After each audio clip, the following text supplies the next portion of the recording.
पंजाब दी सकाफत दा दिल मेला, जिहदे तो बगैर पंजाब दी रौनक अधूरी है।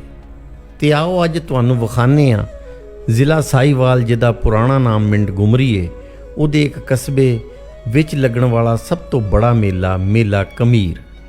ते इह मेला जिला साहिवाल दा सब तो वड्डा मेला है। ते इस मेले दे वड्डेपन दा सबूत ये है कि इस मेले वाले दिन जिला साहिवाल दे विच सरकारी सतह ते आम छुट्टी हुंदी है। ये मेला बाबा मुहम्मद पनाह दे दरबार, जिहड़ा कि कमीर वाला विच वाक़या है, उन्हां दे सालाना उरस ते मुनक्कद कीता जांदा है, जिहड़ा कि 31 मार्च तो 3 अप्रैल तक चालू रहिंदा है। इस मेले नूं वेखण वास्ते लोग बसां, गड्डियां, ट्रैक्टर, ट्रालियां ते दूरों दूरों आंदे ने। बाबा जी दे खादम आने वाले ज़ायरीन नूं पक्खियां चलदे ने, पानी पिलांदे ने, उन्हां दियां खिदमतां करदे ने। मज़ार दे अंदर ज़ायरीन दी एक बहुत बड़ी तादाद हर वक्त मौजूद रहिंदी है, जिहड़ी कि इबादतां च मशगूल हुंदी है। लोग अकीदतन दरबार ते चढ़ावे चढ़ांदे ने ते अपणियां अपणियां मन्नतां मंगदे ने।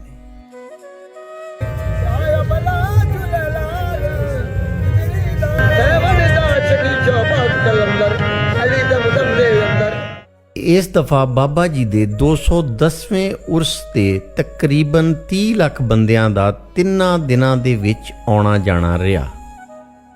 दरबार दे बिल्कुल नाल माई साहबा दा दरबार है, जिहड़ी कि बाबा जी दी वालदा ने।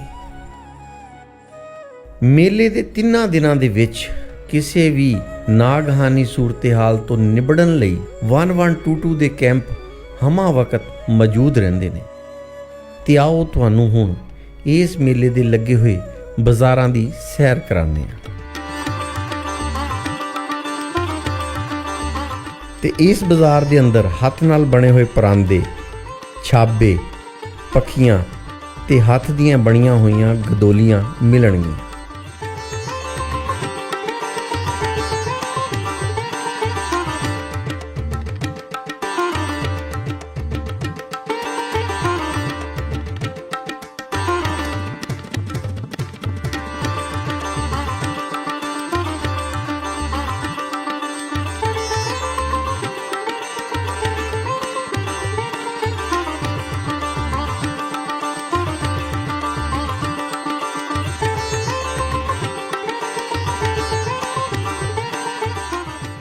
इन्हां बाज़ारां दे अंदर तुहानूं लोग किधरे मखाने ते किधरे फलूदा खांदे नज़र आउणगे।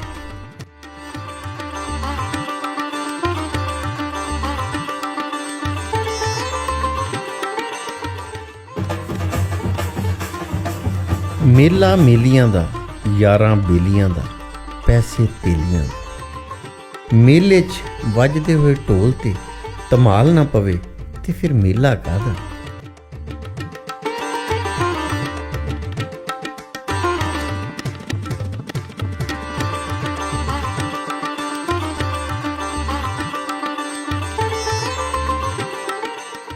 जलेबियां ते मठियाइयां मेले दियां खास सौगातां ने। लोग इन्हां नूं खांदे भी ने ते घरां नूं लै के जांदे भी ने।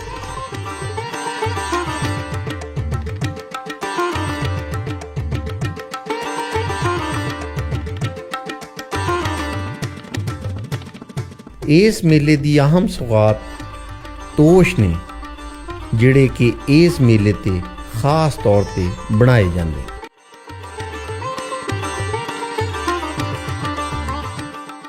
मेले दे बाज़ारां दे विच औरतां दे हार संगार दीयां चीज़ां भी मौजूद ने।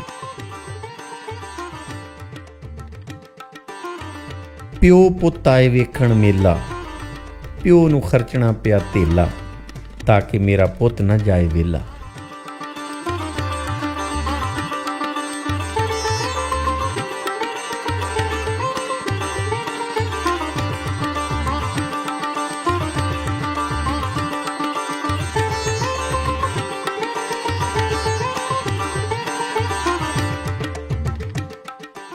बर्फ का गोला जिहड़ा कि बच्चों की पसंदीदा शै है, वह भी इस मेले विच ਨਜ਼ਰ ਆਏਗਾ। ਰੰਗ ਬਰੰਗੇ ਪੰਗੂੜੇ ਮੇਲੇ ਤੇ ਆਏ ਬੱਚਿਆਂ ਨੂੰ ਆਪਣੇ ਵੱਲ ਨੂੰ ਖਿੱਚਦੇ ਨੇ।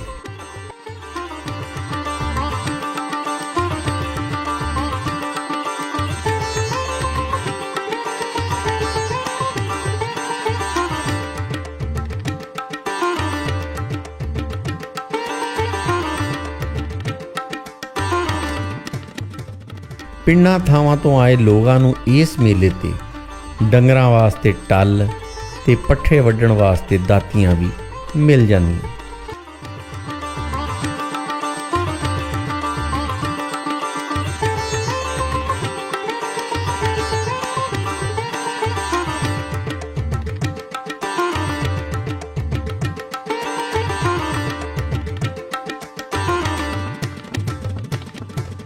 ਇਸ ਮੇਲੇ ਤੇ ਬੱਚਿਆਂ ਵਾਸਤੇ ਤਰ੍ਹਾਂ ਤਰ੍ਹਾਂ ਦੇ ਖੁੱਸੇ ਤੇ ਜੁੱਤੀਆਂ ਮੌਜੂਦ ਨੇ।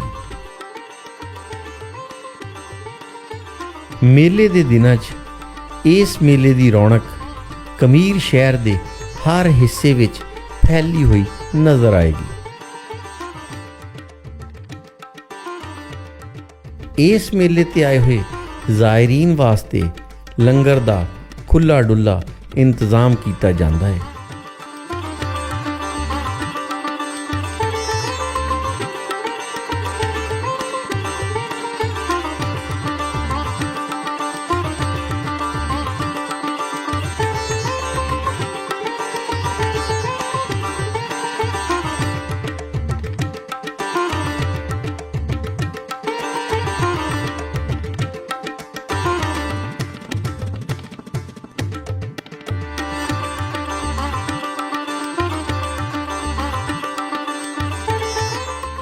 ਇਸ ਮੇਲੇ ਤੇ ਲੱਗੀ ਹੋਈ ਸਰਕਸ ਵੇਖਣ ਵਾਸਤੇ ਲੋਕ ਦੂਰੋਂ ਦੂਰੋਂ ਆਉਂਦੇ ਨੇ। ਮੌਤ ਦਾ ਖੂਹ ਇੱਕ ਐਸਾ ਕਰਤੱਵ ਹੈ ਜਿਹਨੂੰ ਨਿਆਣੇ ਵੀ ਵੇਖਦੇ ਨੇ ਤੇ ਸਿਆਣੇ ਵੀ ਵੇਖਦੇ ਨੇ। ਮੇਲੇ ਦੇ ਆਖਰੀ ਦਿਨ ਲੋਕ ਇਹ ਉਮੀਦ ਦਿਲਾਂ 'ਚ ਲੈ ਕੇ ਵਾਪਸ ਜਾ ਰਹੇ ਹੁੰਦੇ ਨੇ ਕਿ ਅਗਲੇ ਸਾਲ ਇਹ ਮੇਲੇ ਦੀਆਂ ਰੌਣਕਾਂ ਫਿਰ ਵੇਖ। Voice of Punjab